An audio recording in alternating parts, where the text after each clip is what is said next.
النهاردة عن قصة الناجي المصري الوحيد من حادث تايتانيك. من هو المصري الناجي من سفينة تايتانيك؟ إن الناجي الوحيد من سفينة تيتانيك هو حمد حسب الله بريك.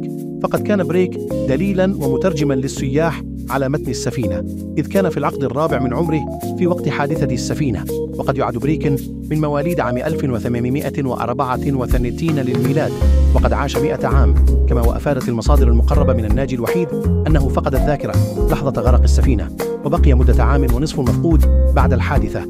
كما واستضافته عائلة لبنانية حتى عادت له ذاكرته.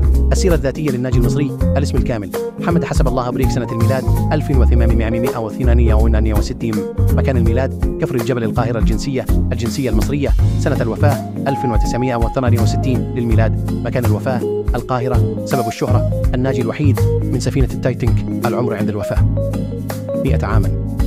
كيف نجا المصري الوحيد من غرق سفينة تايتانيك؟ لم يتم التعرف على الطريقة التي نجا بها حسب الله الناجي المصري الوحيد من غرق سفينة التيتانيك، كونه كان فاقدا للذاكرة لفترة طويلة بعد أن تم العثور عليه ونجاته.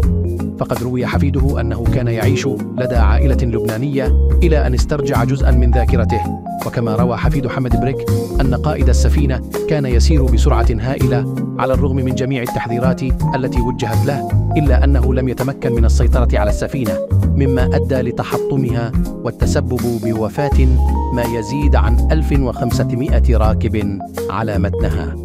لو عجبتك الحلقة متنساش تعمل اشتراك في القناة وتفعل زر الجرس.